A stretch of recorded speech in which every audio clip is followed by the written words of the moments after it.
Baik Bapak Ibu, kita hari ini masuk dalam pelajaran kita tentang persembahan dan ini bagian yang ke-6. Lihat kembali yang kita sudah pelajari. Pertama adalah hal-hal penting yang perlu diketahui tentang persembahan. Persembahan tidak harus dalam bentuk uang. Persembahan yang besar belum tentu baik, yang kecil belum tentu jelek. Persembahan merupakan sesuatu yang penting bagi Tuhan dan Tuhan memperhatikan kita dan persembahan kita. Persembahan apapun tak akan diterima oleh Tuhan kalau orangnya tidak beriman atau hidup jahat. Itu yang pertama. Yang kedua, kita sudah bahas kita harus memberikan persembahan yang terbaik untuk Tuhan. Pertama, Tuhan menuntut persembahan yang terbaik. Kedua, Tuhan larang atau mengecam persembahan yang jelek atau buruk. Tiga, Tuhan senang dan menerima persembahan yang baik. Keempat, kenapa kita harus berikan yang terbaik? Dan yang kelima, teladan-teladan persembahan yang terbaik yang kita sudah bahas 2 kali, persembahan Habel sebagai teladan dan persembahan Maria. Kali ini mungkin akan sedikit lebih berat daripada yang sebelumnya yang lebih ringan-ringan saja. Kali ini lebih kepada pendalaman pemahaman Alkitab. Dan ini bagian yang ketiga, kita akan membahas tentang berbagai macam persembahan di dalam Alkitab. Dan yang pertama yang akan kita bahasnya adalah persembahan persepuluhan. Nah, ini saya membutuhkan waktu lebih lama untuk menjelaskan ini, sehingga nanti kalau mungkin ada pertanyaan kita tidak cukup waktu untuk menjawab, maka pertanyaan ini akan disimpan di bagian belakang dan nanti saya akan jawab pertanyaan, masukkan ke grup. Jadi pastikan saudara ada di grup supaya apa yang saudara tanyakan saudara bisa mendapatkan jawabannya. Nah, saudara-saudara, hari ini kita bahas tentang persembahan persepuluhan. Dari namanya jelas bahwa ini persembahan persepuluhan, artinya persembahan sebanyak 10%. Ingat ya, seringkali orang salah mengucapkan bilang perpuluhan. Kalau perpuluhan itu artinya 20, 30 sampai 90 juga masuk perpuluhan. Harusnya persepuluhan. Jadi 10 bukan hanya puluh. Nah, saudara-saudara, artinya adalah persembahan sebanyak 10%. Kejadian 14 ayat 20 bilang begini, dan terpujilah Allah yang maha tinggi yang telah menyerahkan musuhmu ke tanganmu. Lalu Abraham memberikan kepadanya 1/10 dari semuanya. 1/10 dari semuanya. Dan masih banyak ayat yang menunjukkan itu. Tapi ini persembahan 10%. 10% dari apa? Lihat Ulangan 14. Haruslah engkau benar-benar mempersembahkan 1/10 dari seluruh hasil benih yang tumbuh di ladangmu tahun demi tahun. Ayat 23. Persembahan persepuluhan dari gandummu, dari anggurmu, dan minyakmu, ataupun dari anak-anak sulung lembu sapi dan kambing dombamu, supaya engkau belajar untuk selalu takut akan Tuhan Allahmu. Imamat 27. Demikian juga segala persembahan persepuluhan dari tanah, baik dari hasil benih di tanah maupun dari buah pohon-pohonan adalah milik Tuhan. Itulah persembahan kudus bagi Tuhan. Mengenai segala persembahan persepuluhan dari lembu sapi atau kambing domba. Lalu disinggung dalam perjanjian baru. Orang Farisi itu berdiri dan berdoa, ya Allah, aku mengucap syukur kepadamu karena aku tidak sama seperti semua orang lain, bukan juga seperti pemungut cukai ini. Aku puasa 2 kali seminggu, aku memberikan 1/10 dari segala penghasilanku. Maka dari ayat-ayat ini sebenarnya persembahan persepuluhan itu 10% dari apa? 10% dari penghasilan, dan penghasilan yang dibicarakan tadi di atas hasil tanah, tumbuh di ladang, tahun demi tahun, anak sulung, kambing domba dan sebagainya, maka kita bisa menyimpulkan bahwa itu 10% dari penghasilan, tapi penghasilan yang rutin. Maka penghasilan yang tidak rutin itu tidak termasuk dari 10% yang diwajibkan. Jadi kalau saudara kerja memang gajinya itu saudara mempunyai gaji, maka itu gaji itu penghasilan rutin, maka 10% dari sana. Tapi tahu-tahu saudara jual TV di rumah, itu bukan penghasilan rutin. Kecuali saudara memang kerjanya adalah penjual TV, ya kan? Maka itu adalah penghasilan rutin. Tapi kalau saudara kekurangan uang dan saudara hanya jual TV, maka itu tidak perlu memberikan persembahan persepuluhan dari situ. Uang kaget, ya tiba-tiba saya dapat ini ada sedikit ya. Kecuali saya kasih setiap minggu, ya kan? Tapi kalau ini hanya insidental, maka itu tidak perlu persembahan persepuluhan. Itu dari penghasilan. Makanya juga kalau orang tidak punya penghasilan, ya tidak perlu memberikan persembahan persepuluhan. Anak kos yang hanya terima uang setiap bulan dari orang tua, yang mana dia sendiri tidak punya penghasilan, maka itu tidak perlu memberikan persembahan persepuluhan. Persembahan ini wajib ya. Ulangan 14 ayat 22. Haruslah engkau benar-benar mempersembahkan. Bilangan 18 ayat 22. Haruslah kamu mempersembahkan. Ini harus, saudara. Ini berbeda dengan nasar. Nasar itu tidak ada keharusan. Mau bernasar boleh, tidak juga tidak apa-apa. Tapi persembahan persepuluhan ini sesuatu yang wajib. Dan karena persembahan persepuluhan wajib, tidak memberikannya itu adalah dosa. Di dalam beberapa bagian Alkitab itu dikatakan sebagai ketidaktaatan di dalam memberikan persembahan persepuluhan itu adalah penipuan, itu adalah pencurian, perampokan, karena itu sebenarnya milik Tuhan ya. Lihat Imamat 27. Demikian juga segala persembahan persepuluhan tanah, baik hasil benih di tanah maupun buah pohon-pohon adalah milik Tuhan. Maliak 3. Bolehkah manusia menipu Allah? Namun kamu menipu aku. Dengan cara bagaimanakah kami menipu engkau? Mengenai persembahan persepuluhan. Nah, kata menipu di sini, saudara, ini terjemahan dalam bahasa Indonesia ini mungkin kurang terlalu pas ya, kata menipu ini, karena kata Ibrani yang diterjemahkan di situ adalah kaba. Dan kata Ibrani kaba itu hanya dipergunakan di seluruh Alkitab hanya 2 kali. Dan itu yang pertama adalah di Amsal 22 ayat 23. Dan yang kedua di Maliaki 3:8 ini. Kalau kita lihat di Amsal 22. Sebab Tuhan membela perkara mereka dan mengambil nyawa orang yang kaba. Kaba itu diterjemahkan merampasi. Dalam terjemahan ini. Merampas. Maka di Maliaki 3:8. Penggunaan yang satunya lagi. Bolehkah manusia menipu? Itu diterjemahkan dari kaba. Namun kamu kaba, menipu aku. Kalau di Amsal 22 itu diterjemahkan merampasi, merampas. Maka mestinya di Maliaki 3:8 juga boleh diterjemahkan merampas. Sehingga bolehkah manusia merampas Allah? Namun kamu merampas mengenai persembahan persepuluhan. Maka orang tidak membayar persembahan persepuluhan itu bukan menipu, sekedar menipu, merampas. Itulah sebabnya beberapa terjemahan Alkitab bahasa Inggris menerjemahkan sebagai merampok. Jadi ini bukan sekedar menipu, merampas, merampok. Kalau kita bahas persembahan persepuluhan ini panjang lebar bisa ya. Ini saya bahas persembahan persepuluhan mungkin bisa 3 pertemuan, 4 pertemuan. Tapi ya sudah, kita tidak usah bahas panjang lebar semua itu ya. Saya hanya mau fokus hari ini adalah apakah itu masih berlaku sekarang. Mengingat sekarang ini banyak kontroversi. Ada banyak orang yang mengatakan bahwa ini sudah tidak berlaku lagi. Sehingga orang-orang yang masih menganggap itu berlaku dituduh macam-macam. Kalau kita mengatakan bahwa persembahan persepuluhan itu masih berlaku, oh ini dianggap pendeta mata duitan. Oh ini dianggap sengaja mengajar seperti itu supaya tidak kehilangan penghasilan. Ya memang kalau di gereja di mana dikasih peraturan bahwa persembahan persepuluhan adalah milik pendeta, hak pendeta sepenuhnya, maka begitu persembahan persepuluhan tidak berlaku lagi, pendeta kehilangan penghasilan. Ya kan? Tapi kalau tidak semua gereja menerapkan aturan semacam itu. Di gereja kami pun itu, di Kupang itu tidak ada peraturan bahwa persepuluhan pergi ke pendeta. Hak pendeta tidak. Itu masuk ke kas gereja dan dikelola oleh tim bersama, tim pelayanan untuk seluruh operasional pelayanan. Tapi tidak kepada pendeta pribadi. Bahkan saudara, gereja GKIN itu sebetulnya gereja-gereja kecil ya.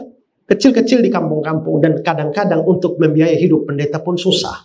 Itulah sebabnya maka keluar peraturan dari sinode, gaji pendeta itu adalah 50% penghasilan gereja sepanjang bulan itu. Itu peraturan sinode. Jadi kalau gereja dapat satu bulan itu 1 juta saja, ya sudah, operasional 500, pendeta 500. Kalau gereja dapat 1 miliar satu bulan itu, maka pendeta 500 juta. Tapi pada waktu saya melayani di Kupang, kalau saya mau terapkan begitu, saya bisa banyak duit dong. Tapi saya tahu bahwa begitu diterapkan 50%, saya kebanyakan. Maka mungkin di seluruh GKIan yang tidak menerapkan aturan sinode itu Kupang. Tidak. Ditentukan saja dari tim pelayanan itu berapa yang mau diberikan kepada hamba Tuhan. Tapi tidak menerapkan 50-50, 50-50. Itulah sebabnya saya ketemu dengan teman-teman di Malang. Mereka anggap saya pendeta kaya. Karena bayangkan 50% dari penghasilan gereja. Banyak itu. Tapi saya merasa saya masih punya sedikit rasa malu ya. Bukan sedikit, banyak rasa malu ya. Untuk menerapkan aturan semacam itu padahal itu aturan gereja yang mestinya bisa dilakukan. Nah, kalau memang diatur bahwa persembahan hak gereja, ini pada waktu saya dirikan gereja pertama kali dan persembahan persepuluhan masuk, ada satu teman pendeta datang, "Pak, saya rasa Bapak sudah salah." Kenapa? Persembahan biasa yang dikolekte itu yang masuk ke kas gereja. Tapi persembahan persepuluhan itu nanti diatur oleh Ibu Desi. Ibu Desi itu istri saya. Itu nanti diatur oleh Ibu Desi. Saya waktu dia ngomong begitu, bulu badan saya langsung berdiri. Ini rupanya ada aturan semacam itu. Sehingga bayangkan kalau persembahan persepuluhan itu adalah milik hak sepenuhnya pendeta, maka begitu persembahan persepuluhan tidak berlaku lagi, pendeta kehilangan penghasilan. Begitu besar kan? Tapi kalau peraturannya tidak demikian, dan saya tidak punya peraturan begitu, dan saya masih mengajar orang harus memberi persembahan persepuluhan, tidak mendatangkan keuntungan apa-apa bagi saya. Ini murni soal apakah apa yang dikatakan Alkitab tentang itu persoalannya. Bukan soal untung rugi. Karena itu ada banyak orang yang terlalu curiga kalau pendeta ajar tentang persembahan persepuluhan. Seolah-olah untuk kepentingan pendeta. Nah, kita tidak mau seperti itu. Nah, karena itulah maka sekarang saya ingin kita membahas tentang pro kontra seputar itu. Tapi sekali lagi saudara, khusus pro kontra saja kita 3 pertemuan juga belum tentu habis. Jadi saya hanya ambil beberapa hal penting saja dalam pertemuan kita. Itu pun waktu kita nggak cukup. Sehingga makanya saya bilang nanti kalau ada tanya jawab mungkin di tampung saja supaya saya punya kesempatan bahas, karena minggu depan kita nggak ada pertemuan lagi. Pertama-tama saudara, saya sendiri berpandangan bahwa persembahan persepuluhan ini masih tetap berlaku. Alasan paling mendasar itu adalah dari sisi tujuan dan fungsinya itu tidak berubah. Kita mau melihat sebenarnya pada waktu peraturan persembahan persepuluhan diterapkan di dalam perjanjian lama, itu tujuan dan fungsinya itu apa? Setelah kita mengerti tujuan dan fungsinya, baru kita lihat relevansinya dalam perjanjian baru dan masa kini. Apakah tujuan dan fungsi itu masih terus atau tidak? Apa tujuan atau fungsinya? Pertama, itu sebagai pengakuan bahwa Tuhan adalah pemilik segala sesuatu. Semua milik kita merupakan pemberian berkat dari Tuhan. Pekerjaan kita bisa berhasil juga karena berkat dari Tuhan. Mari lihat Kejadian 14 ayat 20. Dan terpujilah Allah yang maha tinggi yang telah menyerahkan musuhmu ke dalam tanganmu. Lalu Abraham memberikan kepadanya 1/10 dari semuanya. Saudara perhatikan, Abraham memberikan kepadanya 1/10 dari semuanya. Tapi apa yang menyebabkan? Lihat yang warna merah itu. Allah yang maha tinggi yang telah menyerahkan musuhmu ke dalam tanganmu. Itu berarti memberikan persembahan persepuluhan ini yang dilakukan oleh Abraham dikaitkan dengan pekerjaan Allah yang menyebabkan dia bisa mengalahkan musuh-musuhnya. Jadi pada waktu dia sadar bahwa dia bisa mengalahkan musuh itu karena Tuhan, maka dia memberikan persembahan persepuluhan. Maka persembahan persepuluhan adalah pengakuan bahwa keberhasilan, kesuksesan yang diterima oleh manusia, dalam hal ini Abraham, mengalahkan musuh, itu dari pihak Tuhan. Jadi ini pertama kali persembahan persepuluhan diberikan. Ini berarti tujuan pertama kali persembahan persepuluhan diberikan itu apa? Mengakui bahwa yang ada pada dia atau yang bikin dia berhasil itu Tuhan. Setelah Abraham, nanti kalau kita lihat kan mulai dari Abraham, lalu Yakub, baru sampai Musa dilegalkan. Sekarang kita lihat ke Yakub, Kejadian 28. Dari segala sesuatu yang engkau berikan kepadaku, akan selalu kupersembahkan 1/10 kepadamu. Ini inisiatif Yakub. Zaman Abraham dan Yakub belum kewajiban. Ini masih inisiatif. Zaman Musa baru dilegalkan menjadi kewajiban. Tapi inisiatif ini didasarkan pada apa? Dari segala sesuatu yang engkau berikan padaku. Jadi pemberian persembahan persepuluhan itu pengakuan Yakub bahwa segala sesuatu Tuhan berikan kepada dia. Imamat 27. Demikian juga segala persembahan persepuluhan dari tanah, baik dari hasil benih tanah maupun buah pohon-pohon, adalah milik Tuhan. Kenapa milik Tuhan? Kan gini, orang Israel, mereka kan bercocok tanam pohon-pohon, ladang, sawah. Tanamnya di mana? Di tanah. Lalu tanah itu milik siapa? Imamat 25-23. Tanah jangan dijual mutlak, karena akulah pemilik tanah itu. Nah, oke, kalau Tuhan yang pemilik tanah, lu yang tanam. Tapi lu tanam di mana? Lu tanam di tanah kan? Tanah milik Tuhan kan? Nah, karena tanah milik Tuhan, bahkan sebenarnya seluruh bumi ini milik Tuhan, maka sebenarnya kamu bisa mendapatkan hasil tanah itu ya dari Tuhan juga. Tanah milik Tuhan, Tuhan yang kasih pertumbuhan lagi. Maka waktu kamu kasih persembahan persepuluhan, kamu membuat pengakuan iman bahwa segala sesuatu yang saya dapatkan itu dari Tuhan. Sudah lihat baik-baik ya, bahwa ini semua ayat ya. Ini tidak omong di luar ayat firman Tuhan ya. Ulangan 12. Kesanalah harus kamu bawa korban bakaran dan korban sembelihanmu, persembahan persepuluhan. Ayat 6. Lalu ayat 7. Di sanalah kamu makan di hadapan Tuhan Allahmu dan bersukaria kamu dan seisi rumahmu. Kenapa? Karena dalam segala usahamu engkau diberkati oleh Tuhan Allahmu. Karena dalam segala usaha engkau diberkati oleh Tuhan Allah. Oke, ayat 10. Tapi apabila nanti sudah kamu seberangi sungai Yordan dan kamu diam di negeri yang diberikan Tuhan Allahmu kepadamu untuk dimiliki, dan perhatikan, apabila dia mengaruniakan kepadamu keamanan dari segala musuhmu di sekelilingmu dan kamu diam dengan tentram. Kalau Tuhan sudah bikin semua itu, maka tempat yang dipilih Tuhan Allahmu membuat namanya dan seterusnya. Ujung terakhir, yakni korban bakaran dan korban sembelihanmu, persembahan persepuluhan.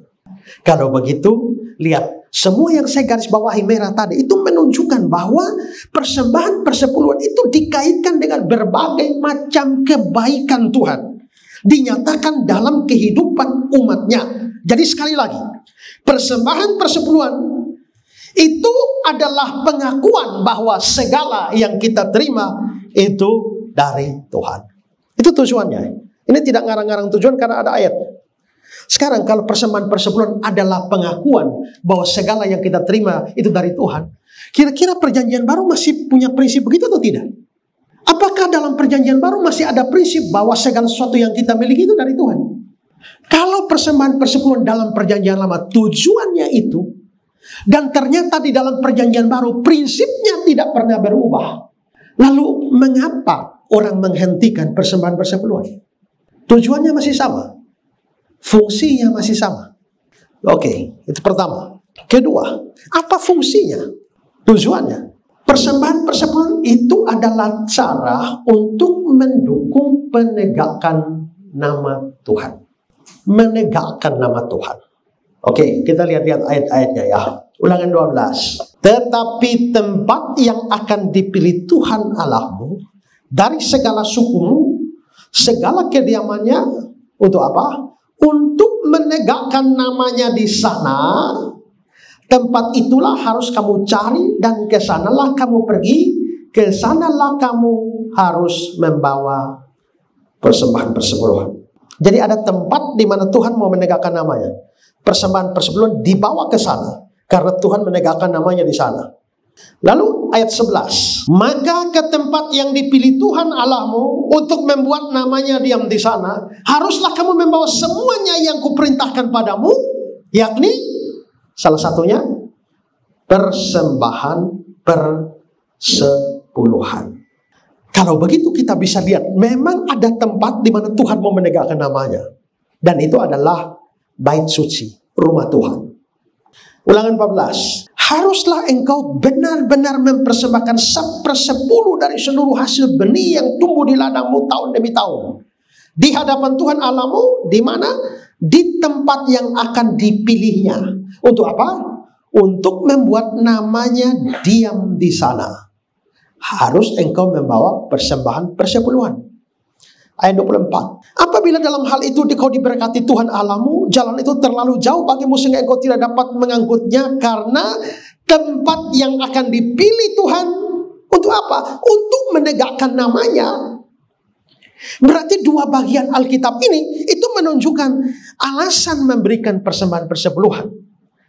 Di dalam zaman Perjanjian Lama, orang membawa persembahan persepuluhan ke kemah suci atau bait suci karena di tempat itulah Tuhan menegakkan namanya.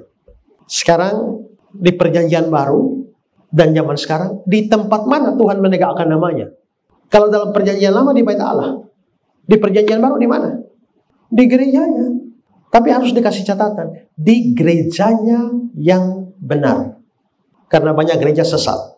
Ini penting. Kenapa? Karena ada banyak orang berkata bahwa persembahan persepuluhan tidak berlaku lagi. Kenapa? Karena orang Israel bawa ke rumah Tuhan. Sekarang rumah Tuhan sudah tidak ada. Jadi persembahan persepuluhan sudah berhenti.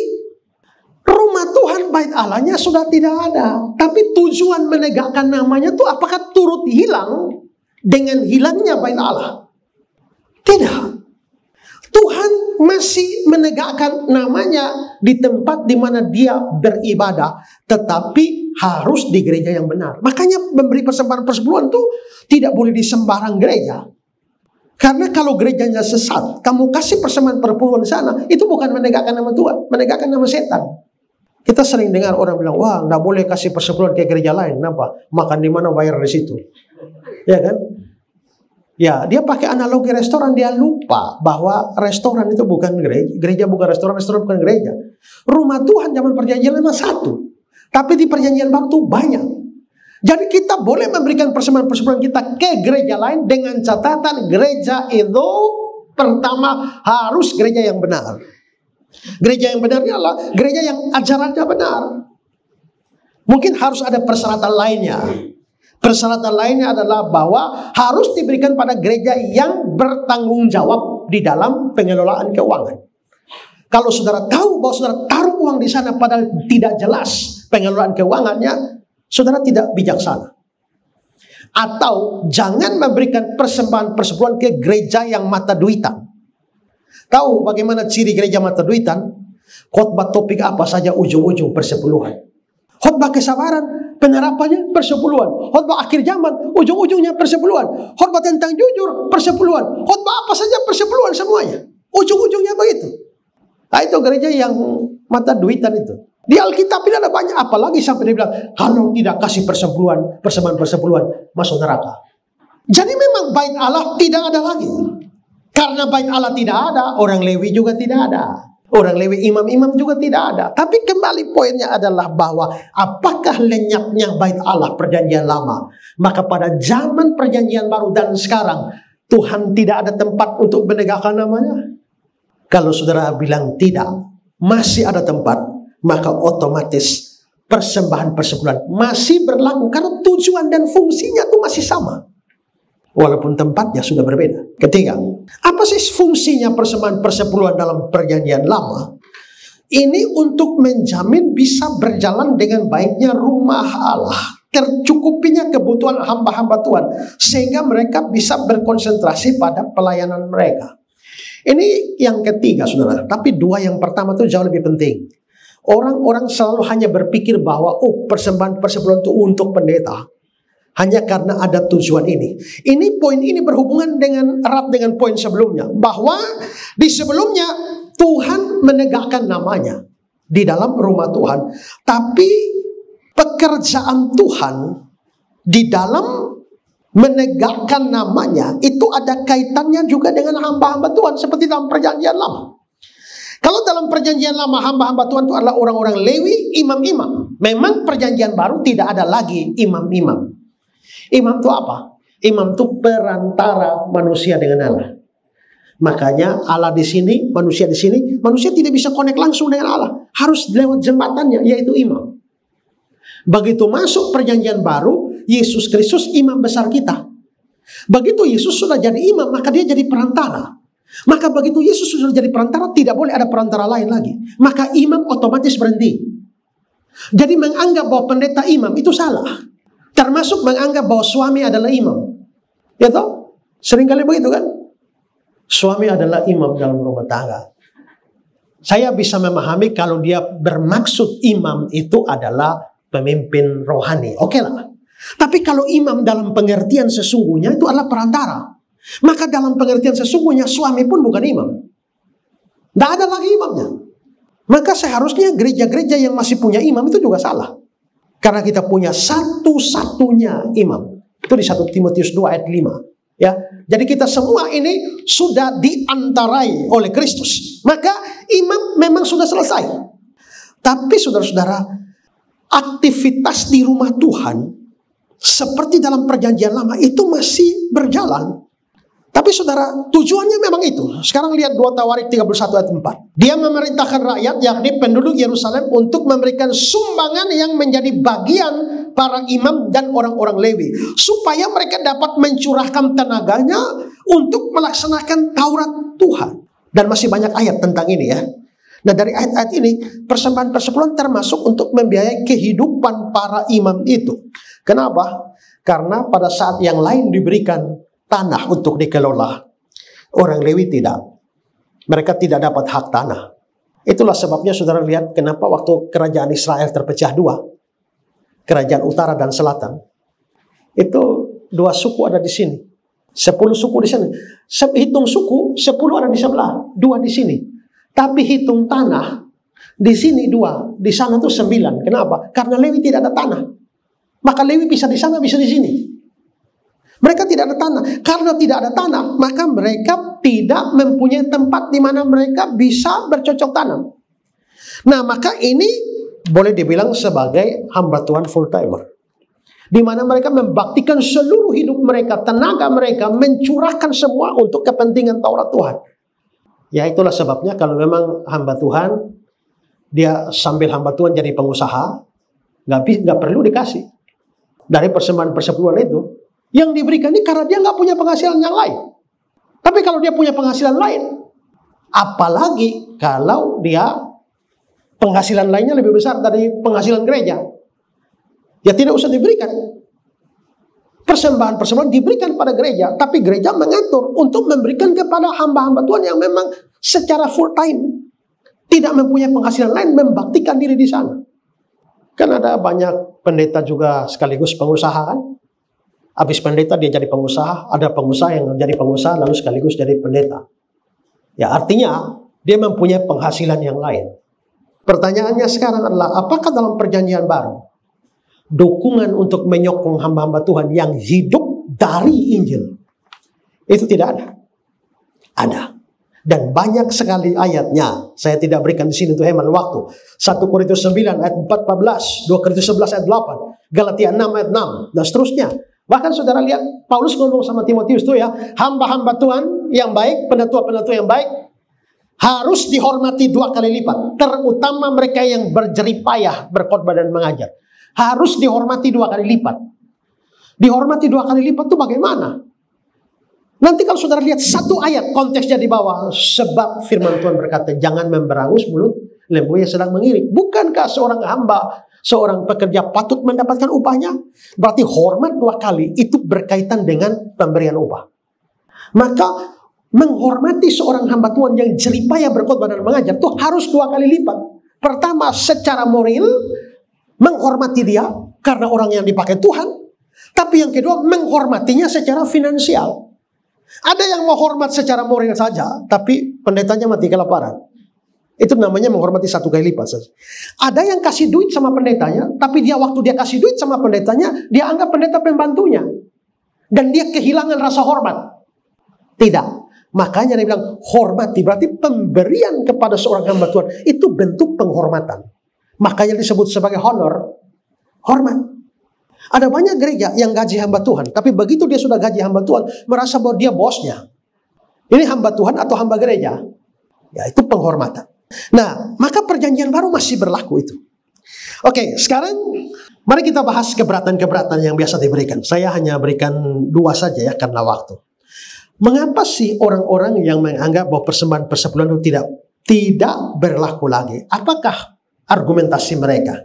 Saya kasih beberapa. 1, mereka mengatakan begini, Yesus dan para rasul maupun penulis perjanjian baru lainnya tidak pernah memberikan pengajaran tentang persembahan persepuluhan. Mana ada, Yesus tidak khotbah persepuluhan.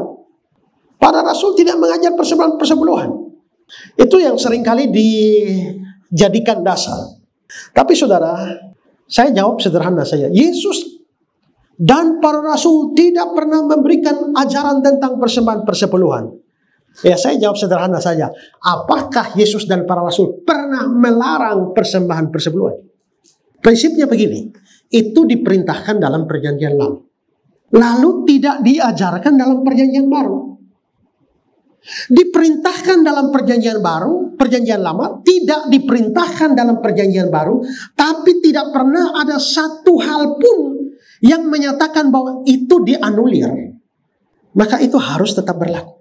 Kecuali ada perintahnya, lalu ada pembatalan perintahnya dan tidak diajarkan dalam perjanjian baru, kesimpulan kita sudah tidak berlaku. Tapi kalau diperintahkan dalam perjanjian lama, tidak ada penganuliran dari hukum itu, hanya karena tidak diajarkan dalam perjanjian baru. Menurut saya itu menjadi kesalahan, sebuah falaksi ketika kita langsung menyimpulkan bahwa berarti di perjanjian baru itu dilarang. Hukum Taurat itu terdiri dari perintah dan larangan. Oke, mari kita melihat satu larangan di dalam perjanjian lama. Imamat 18:23. Janganlah engkau berkelamin dengan binatang apapun, sehingga engkau menjadi najis dengan binatang itu.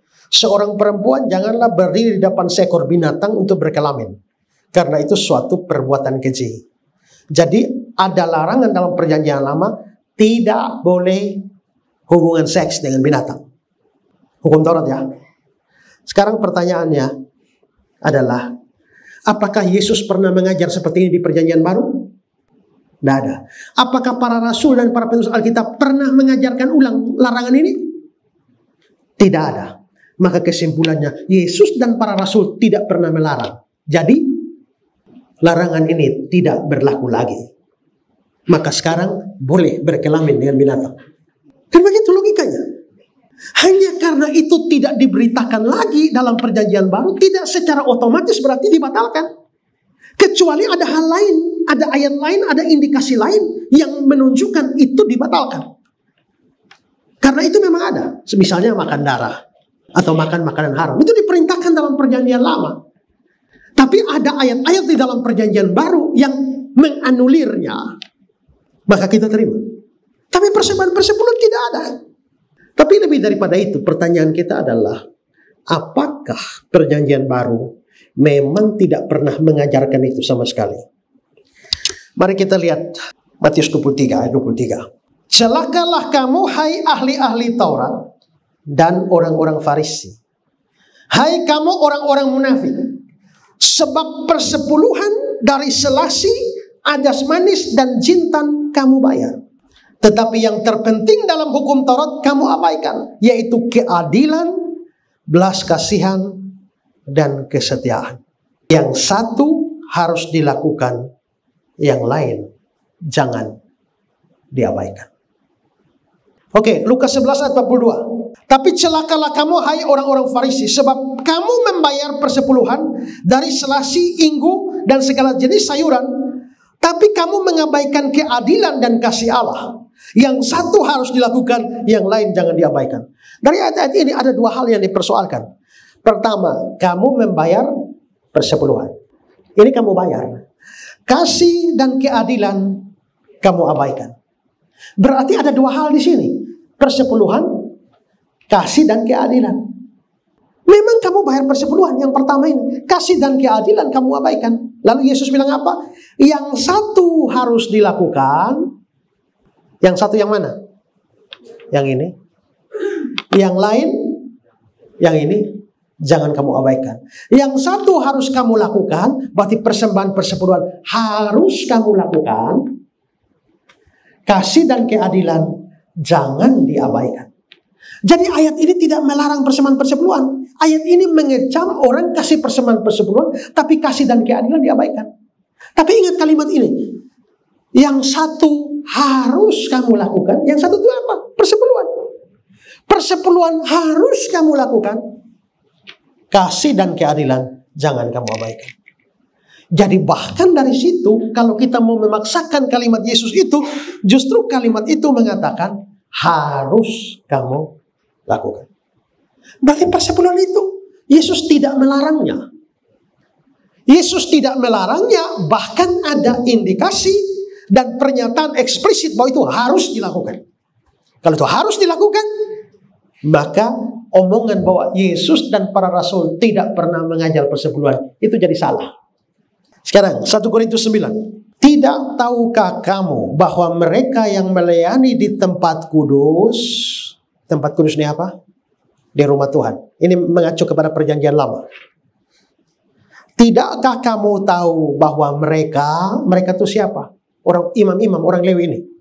Yang melayani di tempat kudus mendapat penghidupannya dari tempat kudus itu.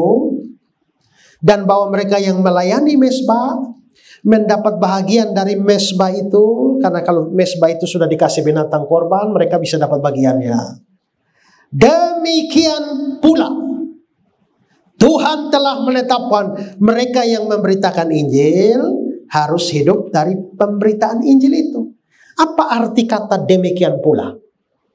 Paulus sedang membandingkan praktek di dalam perjanjian lama dan perjanjian baru.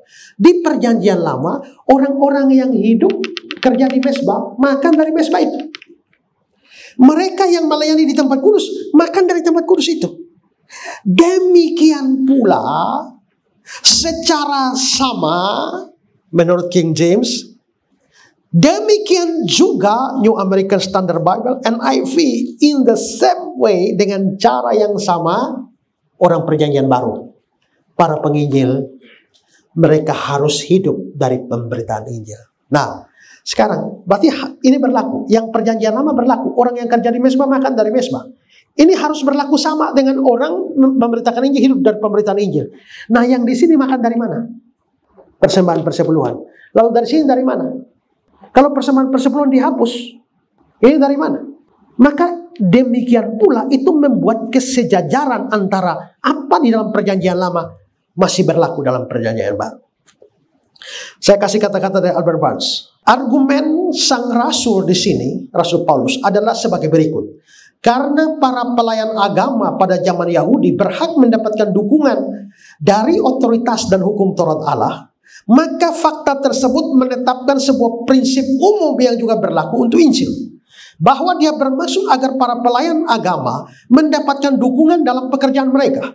Jika hal itu masuk akal pada waktu itu, zaman perjanjian lama itu masuk akal, maka hal itu juga masuk akal sekarang. Jika Allah memerintahkannya dulu, maka harus dianggap sama bahwa dia bermaksud memerintahkannya sekarang. Aweping. Kata-kata yang ditekankan di sana adalah demikian pula pada awal dari ayat 14. Kata persembahan persepuluhan tidak ditemukan dalam kedua ayat ini. Tapi itu dinyatakan secara implisit dengan sangat jelas. Dalam ayat 13, Roh Kudus mengingatkan orang-orang kudus perjanjian baru bahwa di bawah pengaturan Musa, Allah telah membuat persediaan bagi pemeliharaan dari mereka yang melayani di bait suci. Maka sekarang dia berkata dalam zaman perjanjian baru ini secara sama, ayat 14, cara atau jalan yang sama dan metode yang sama harus digunakan dalam sokongan dan pemeliharaan dari pengkhotbah-pengkhotbah Injil seperti yang digunakan dalam menyokong bait suci atau pelayanan-pelayanannya pada zaman kuno. Adalah persembahan persepuluhan yang menyokong pelayan-pelayan Allah dalam zaman perjanjian lama. Secara sama Allah menentukan dan menetapkan bahwa pelayan-pelayannya dalam dalam perjanjian baru akan dipelihara begitu. Menurut saya ini dasar yang kuat. Itu berarti bahwa Rasul Paulus itu juga mengajarkan persembahan persepuluhan. Maka omong kosong dikatakan Yesus dan para rasul tidak mengajarkan. Tadi Yesus kita sudah lihat. Sekarang para rasul itu juga mengajarkannya. Sekarang yang kedua. Ini argumentasi yang sering diberikan. Orang Kristen hidup di bawah hukum kasih dan bukan di bawah hukum Taurat. Nah, karena kita tidak di bawah hukum Taurat, sedangkan aturan persembahan persepuluhan itu adalah diajarkan dalam Taurat, Taurat tidak berlaku lagi, kita di bawah hukum kasih, bukan hukum Taurat, maka otomatis persembahan persepuluhan yang di bawah hukum Taurat otomatis tidak berlaku lagi. Itu argumentasinya, ya.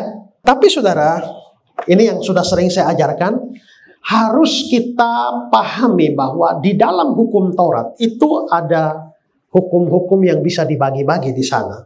Pertama namanya hukum moral. Hukum moral itu diberikan berkenaan dengan moralitas hidup.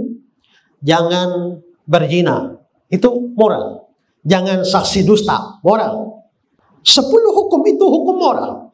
Dan di luar 10 hukum juga ada banyak hukum moral. Yang kedua namanya hukum seremonial. Hukum seremonial ini berkaitan dengan segala macam ritual ibadah, penyembelihan korban. Kalau dosa harus kasih korban ini, itu, potong kambing, potong domba. Itu semua hukum seremonial. Orang kalau kena kusta, maka harus ada upacara seperti ini. Dia tidak boleh ada di sini, harus keluar dari kemah. Orang kalau perempuan haid tidak boleh masuk ke tempat ibadah. Ya, semua itu adalah hukum seremonial. Termasuk tidak boleh makan ini, tidak boleh makan ini halal, ini haram, macam-macam. Itu semua hukum seremonial. Yang ketiga itu adalah hukum sipil. Hukum sipil itu semacam undang-undang yang berlaku bagi negara teokrasi Israel pada waktu itu. Ada nabi palsu harus dihukum mati. Ada orang yang ketangkap berzina harus dilempari batu sampai mati, ya. Dan macam-macam peraturan hukuman mati, lain sebagainya. Itu masuk pada hukum sipil. Hukum sipil juga kalau ada yang melalaikan hari Sabat dia tidak pergi beribadah tapi dia nonton bola, itu harus dihukum mati.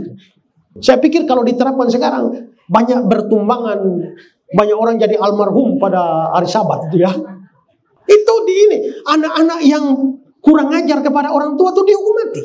Kalau mencuri denda, kalau tidak pergi beribadah hari Sabat hukum mati. Itu berarti dosa itu ada besar kecil. Ada orang bilang dosa itu sama saja, tidak sama. Ada dosa besar, ada dosa kecil. Mencuri itu hukumnya cuma denda, tapi tidak beribadah hukumannya mati. Itu berarti tidak beribadah itu lebih besar dosanya daripada mencuri.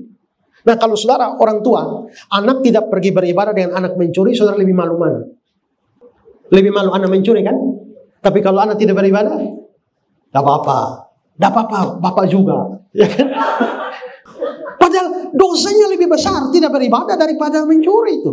Ada dosa besar, ada dosa kecil. Nah, karena itulah maka kita bisa lihat itu semua ada aturan hukum sipil. Jadi ada hukum moral, seremonial, hukum sipil. Sekarang pertanyaan kita, apakah hukum Taurat masih berlaku sekarang? Kalau kita pukul rata saja semua, maka akan ada kontradiksi terlalu banyak. Kalau hukum Taurat tidak berlaku, semua sama rata, berarti hukum jangan berzina tidak berlaku lagi. Maka sekarang boleh berzina. Hukum jangan berdusta sudah tidak berlaku lagi, berarti sekarang boleh berdusta. Tidak.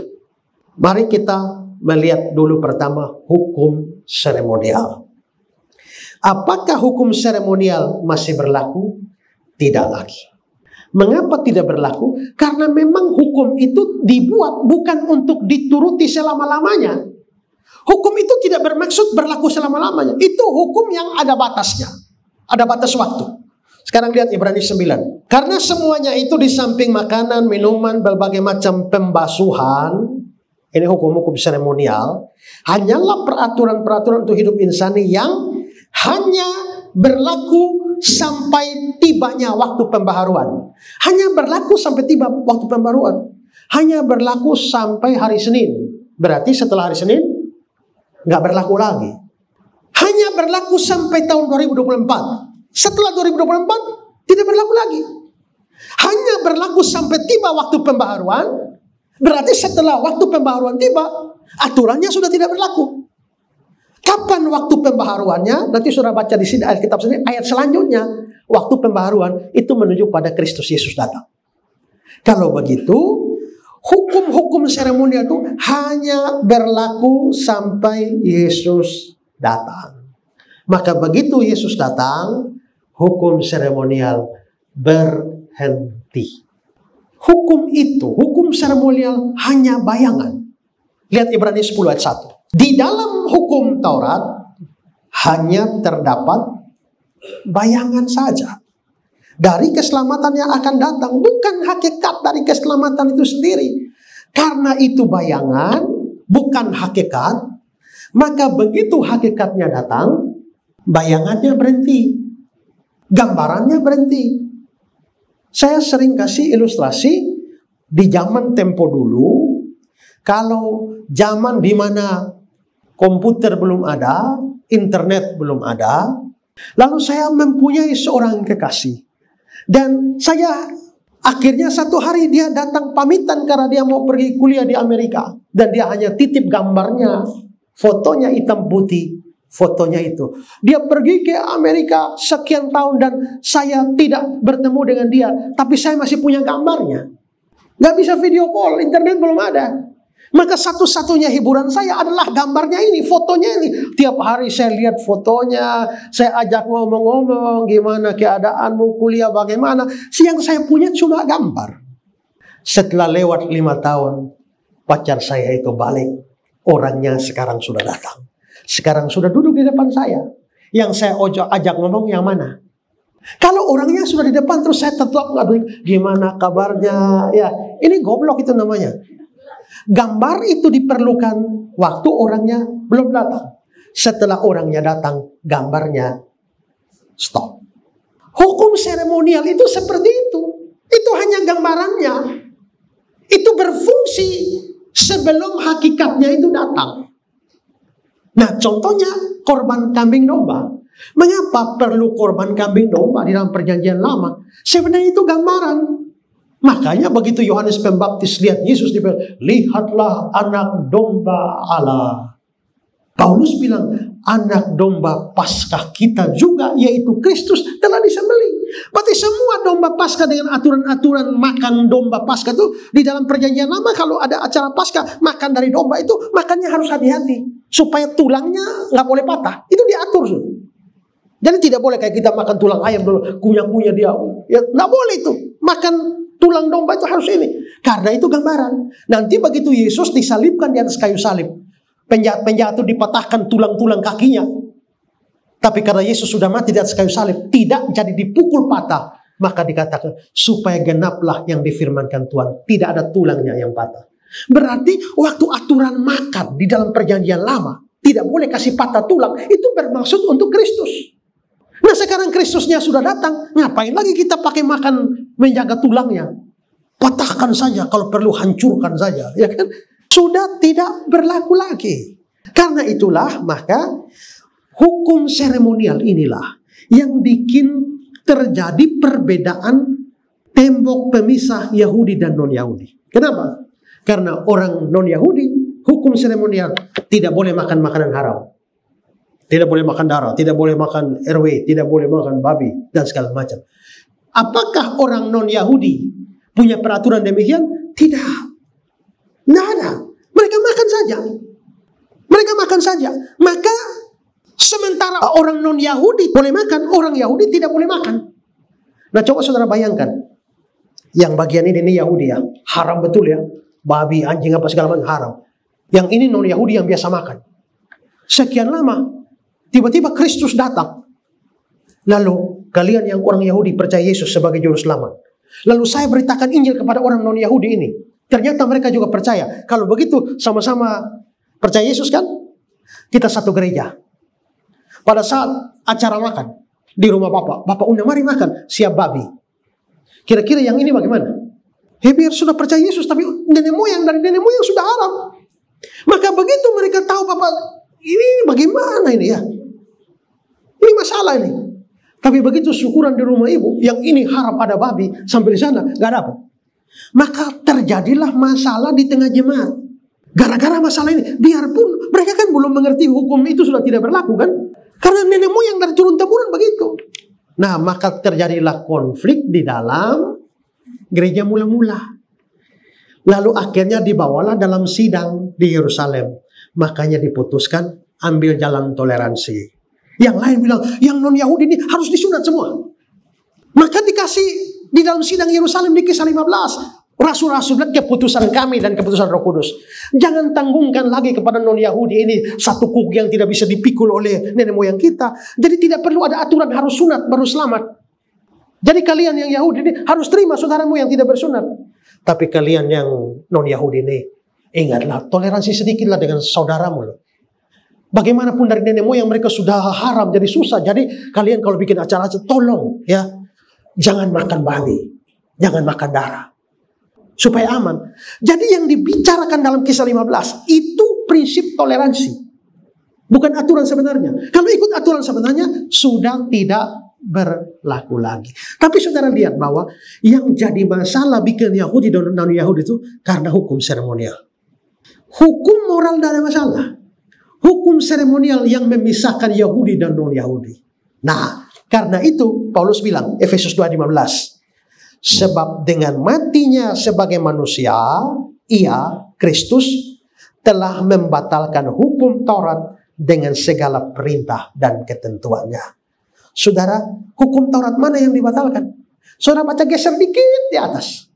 Dialah yang memperdamaikan kedua belah pihak. Mempersatukan. Dua belah pihak itu siapa? Yahudi dan non-Yahudi. Saudara geser ke atas lagi, nanti sudah ketemu masalah sunat. Jadi rupanya konteks dari Efesus 2:15 ini itu masalah hukum seremonial yang bikin Yahudi dan non-Yahudi terpisah. Maka Paulus bilang, dengan matinya sebagai manusia, dia telah membatalkan hukum Taurat. Hukum yang mana? Bukan semua. Hukum seremonial yang menjadikan keduanya menjadi satu dalam Kristus. Kalau begitu, hukum seremonial berhenti. Maka sekarang mau makan babi, boleh. Mau ngajak pendeta makan babi, juga boleh. Ya toh? Ya toh? Kalau tidak mau makan, itu harus alasan yang lain. Jangan alasan rohani, merasa berdosa makan babi. Kalau demi kesehatan tidak makan, itu urusan lain. Ya.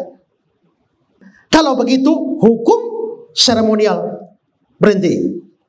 Bagaimana hukum sipil? Ada nabi palsu, hukum mati. Ada orang ketangkap berzina, hukum mati. Saudara, di Yohanes pasal 8, ada perempuan ketangkap berzina. Lalu mereka bilang, menurut hukum Musa, ini harus dilempar mati. Bagaimana pendapat Yesus? Nah, itu Yesus dihadapkan pada jebakan Batman. Kenapa? Karena memang menurut hukum Musa harus lempar batu sampai mati. Tapi waktu itu Israel sedang dikuasai Romawi. Dan Romawi itu punya hukum sendiri. Warga jajahan tidak boleh menentukan hukuman mati. Yang berhak menentukan hukuman mati cuma Roma. Makanya untuk mengeksekusi Yesus, orang Yahudi tidak bisa lakukan sendiri. Mereka butuh keputusan gubernur Roma, Pontius Pilatus dulu. Kapan Pilatus ambil keputusan? Ya, baru mereka bisa bunuh. Jadi kalau ada perempuan kedapatan berzina, menurut hukum Musa harus lempar mati. Yesus bilang, lakukan. Maka Yesus akan berlawanan dengan Roma. Tapi pada waktu Yesus bilang, tidak boleh, harus Roma yang hukum mati. Maka Yesus akan dibenturkan dengan hukum Musa, hukum sipil. Tapi Yesus terlalu cerdik. Siapa tidak berdosa akan batu lempar duluan. Dan tidak ada yang berani kan? Tapi mengapa Yesus tidak menghukum mati? Karena ada aturan Roma. Itu berarti pada waktu Israel menjadi teokrasi, di mana Tuhan pemimpinnya, raja itu cuma wakil Tuhan, hukum sipil berlaku karena undang-undang. Tapi begitu sudah dikuasai Roma, undang-undang yang berlaku undang-undang Roma. Maka undang-undang Israel tidak berlaku. Kita hidup di Indonesia menurut hukum Taurat. Nabi palsu harus dihukum mati. Lalu kita mulai hitung siapa nabi palsu di Indonesia sini. Itu yang Bapak doktor siapa itu ya, tangkap, hukum mati. Bagaimana kita? Kita yang akan diselesaikan nanti. Ya, kita yang masuk penjara. Kenapa? Karena yang berlaku hukum undang-undang Indonesia, bukan undang-undang Israel. Maka hukum sipil hanya berlaku waktu Israel bersifat teokrasi, di mana hukum Tuhan diberlakukan. Dan itu sudah tidak bisa berlaku lagi di negara sekarang, karena masing-masing negara punya undang-undangnya. Bahkan Israel sekarang pun tidak menerapkan hukum sipil. Itu undang-undang Israel tempo dulu, bukan tempo sekarang. Maka seremonial selesai. Sipil tidak berlaku lagi. Yang berlaku hukum moral. Nah, kalau sudah begini, sekarang apakah persembahan persepuluhan masih berlaku? Tinggal lihat persepuluhan itu masuk mana? Sipil, seremonial, atau moral? Kalau dia masuk sipil atau seremonial, memang sudah selesai. Tidak boleh lagi ada orang kasih persembahan persepuluhan. Tapi kalau dia masuk moral, masih harus terus berlaku. Sepertinya tidak ada orang yang berpikir bahwa persembahan persepuluhan masuk hukum sipil. Nah, biasanya yang jadi persoalan itu ini moral atau seremonial. Terus terang tidak mudah menetapkan.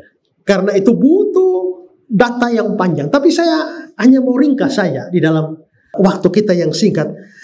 Ada satu prinsip di sini bahwa begini. Hukum moral dalam keadaan darurat macam apapun tidak boleh dilanggar.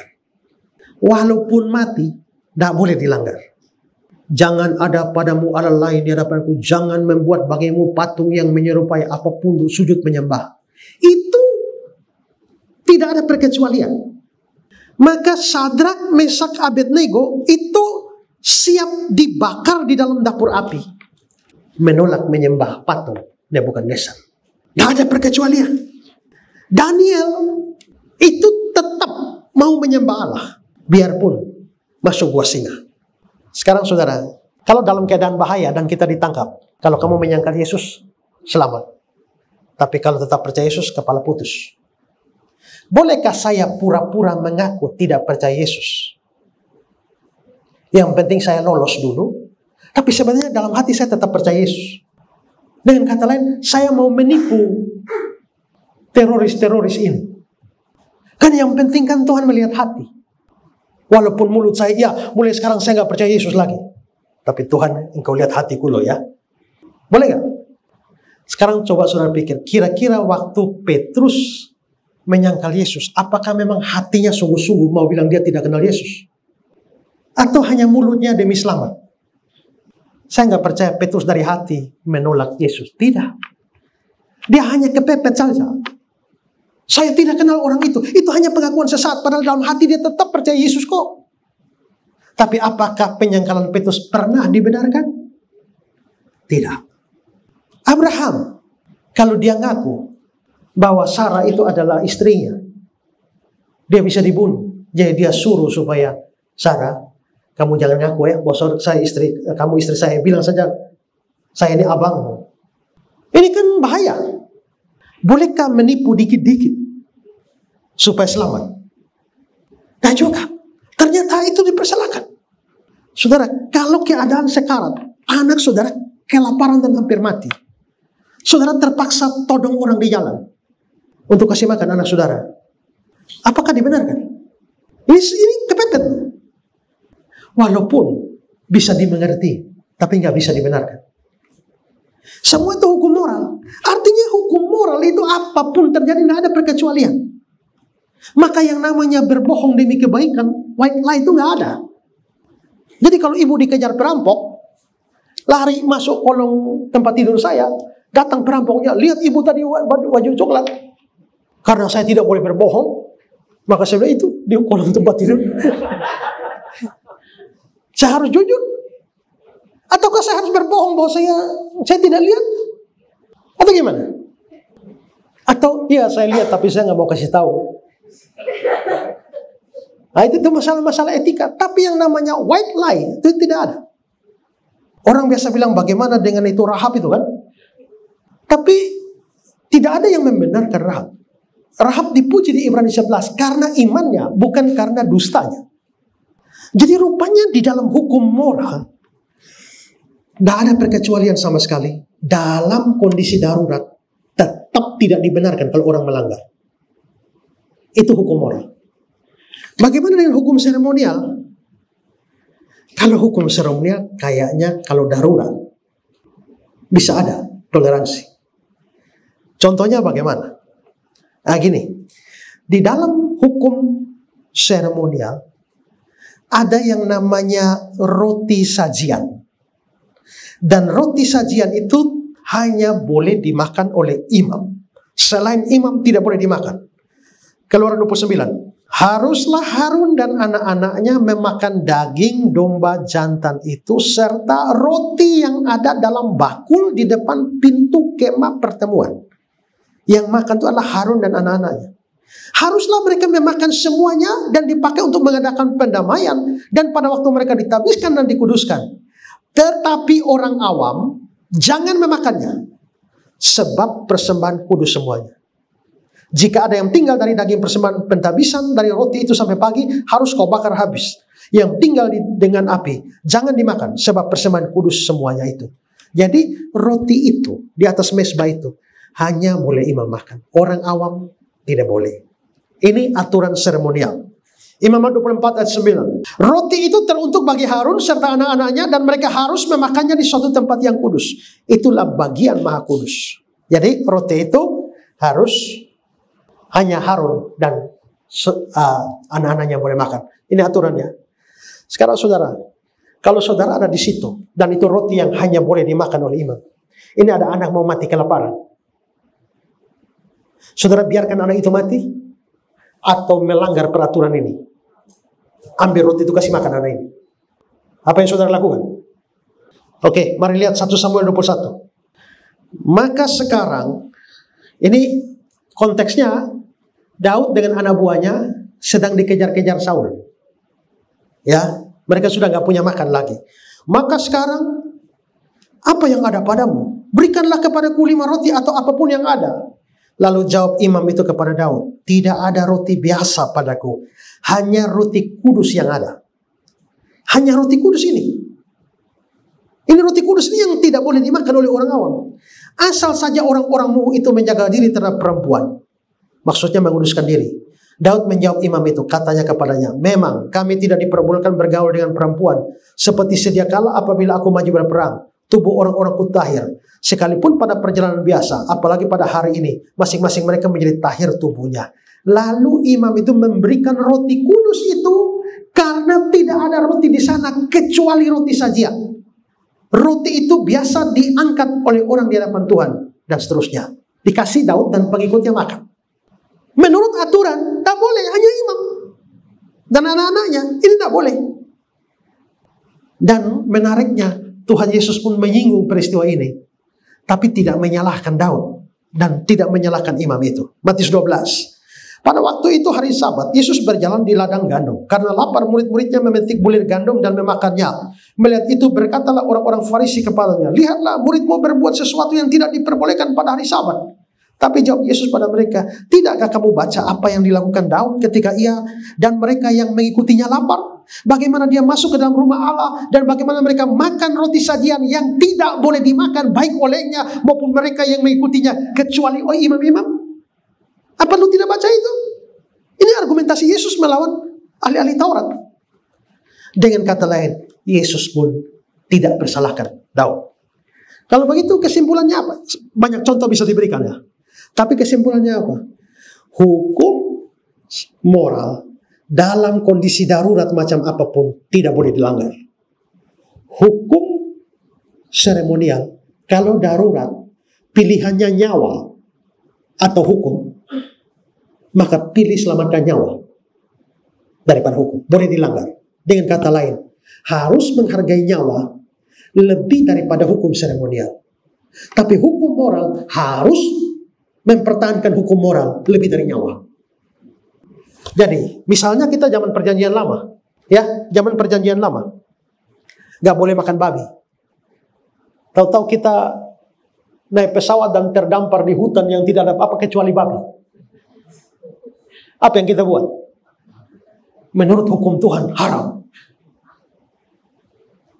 Sementara ada babi yang disediakan di situ. Pilih nyawa, maka makanlah. Karena nyawa lebih berharga dari hukum seremonial. Jangankan babi. Ya saudara lihat itu kisah nyata yang sudah difilmkan itu ya. Yang rombongan atlet itu ya. Yang terbang tiba-tiba jatuh di kutub mana itu ya. Yang sama sekali tidak ada pertolongan. Dan sekian orang mati.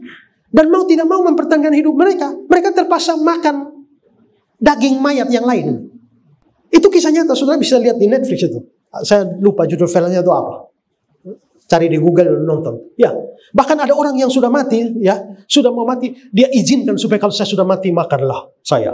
Dalam keadaan normal, bagi kita nggak boleh makan, tapi kalau dalam keadaan sudah begitu, ya sepanjang kamu tidak jijik makanlah, kecuali kamu mau mati. Nah, jadi kembali ke intinya, dalam keadaan darurat, moral tidak boleh dilanggar, walaupun nyawa lewat. Seremonial dalam keadaan darurat, hargai nyawa lebih penting dari aturan. Nah, sekarang mari kita kembali ke persembahan persepuluhan. Ada perintah dalam perjanjian lama untuk berikan persembahan persepuluhan. Kalau keadaan darurat, misalnya kita makan saja susah, boleh tidak kasih persepuluhan? Darurat ini. Orang Yahudi di pembuangan, pulang dari pembuangan, dipimpin Zerubabel, Ezra, Nehemia. Dan pada waktu mereka, Nehemia itu kan pulang belakangan. Setelah Zerubabel dan Ezra pulang dulu, sudah ada bangun bait Allah, lalu aturan-aturannya sudah ada. Nah, sekarang mari kita lihat Nehemia pasal 5. Maka terdengarlah keluhan yang keras dari rakyat, dan juga dari pihak para istri terhadap sesama orang Yahudi. Ada yang berteriak, anak laki-laki dan anak perempuan kami banyak, dan kami harus mendapat gandum supaya kami dapat makan dan hidup. Kenapa? Rupanya kelaparan besar. Ya, sehingga mereka mengeluh, ya, anak laki-laki dia harus dapat gandum makan. Dan ada yang berteriak, ladang dan kebun anggur dan rumah kami gadaikan untuk mendapat gandum pada waktu kelaparan. Lapar sampai rumah gadai. Juga ada yang berteriak, kami harus meminjam uang untuk membayar pajak yang dikenakan raja atas ladang dan kebun anggur kami. Sampai orang bisa beli gandum saja, itu sampai gadai rumah. Kira-kira dalam kondisi begini persepuluhan boleh berhenti? Boleh off sebentar? Itu kondisi dalam zaman Nehemia ya. Tapi sekarang lihat Nehemia pasal 13. Sebelumnya orang membawa ke bilik itu korban sajian, kemenyan, perkakas, persembahan, persepuluhan dari gandum, anggur, minyak menjadi hak orang Lewi. Ayat 10. Juga ku dapati bahwa sumbangan-sumbangan bagi orang-orang Lewi tidak pernah diberikan. Ya memang mereka tidak beri. Kelaparan begitu kok. Sehingga orang-orang Lewi dan para penyanyi yang bertugas masing-masing di ladangnya. Aku menyesali para penguasa, kataku, mengapa rumah Allah dibiarkan begitu saja? Lalu kukumpulkan orang Lewi itu dan kukembalikan pada tempatnya. Maka seluruh orang Yehuda membawa lagi persembahan persepuluhan daripada gandum, anggur, minyak ke rumah perbendaharaan. Harus tetap dilakukan. Padahal sudah kelaparan mudah kayak begitu. Berarti kayaknya persembahan persepuluhan ini gak peduli keadaan darurat ya. Mesti dilakukan. Oke, ulangan 26. Apabila dalam tahun yang ketiga, tahun persembahan persepuluhan, engkau sudah selesai mengambil segala persembahan persepuluhan dari hasil tanammu, maka harus engkau memberikan kepada orang Lewi dan seterusnya. Ayat 13. Dan haruslah engkau berkata di hadapan Tuhan Allahmu, telah kupindahkan persembahan kudus itu dari rumahku, dan seterusnya. Sekarang saudara perhatikan ayat 14. Pada waktu aku berkabung, sesuatu tidak kumakan dari persembahan kudus itu. Pada waktu aku najis, sesuatu tidak kujauhkan daripadanya. Juga sesuatu tidak kupersembahkan daripadanya kepada orang mati. Tapi aku mendengar suara Tuhan Allahku, aku berbuat sesuai segala yang kuperintahkan kepadaku. Jenguklah dari tempat kediamanmu yang kudus dan dari dalam surga, dan seterusnya. Saudara perhatikan hanya ayat 14 yang saya garis bawahi itu saja. Mungkin agak sukar ya memahami kata-katanya. Saya kasih dalam bahasa Indonesia sehari-hari. Bunyinya begini.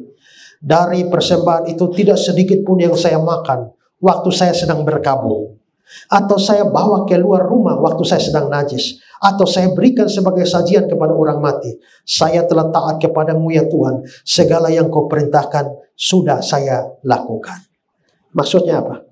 Mari lihat komentar dari Joseph Exel. Mungkin di sini merujuk pada biaya-biaya yang ditimbulkan oleh kematian. Jadi ada kedukaan. lalu akan mengeluarkan biaya banyak kan? Seseorang ya, seseorang yang pemakamannya harus disediakan oleh orang-orang tersebut. Thompson yang mengomentari perikop ini mengatakan ini adalah proses terkuat yang mungkin terjadi bahwa dia telah berurusan dengan setia dalam hal persepuluhan dari hal-hal yang dikuduskan serta dalam amal kepada orang miskin. Dia tidak mengizinkan dirinya mengalihkan apapun untuk keperluan lain, bahkan dalam keadaan darurat yang paling mendesak dan tak terduga sekalipun. Di sini diasumsikan atau lebih tepatnya tersirat bahwa masa-masa berkabung bagi orang mati adalah mahal. Dan juga bahwa hukum adat yang keras mewajibkan keluarga yang ditinggalkan untuk membayar biaya-biaya tersebut betapapun beratnya.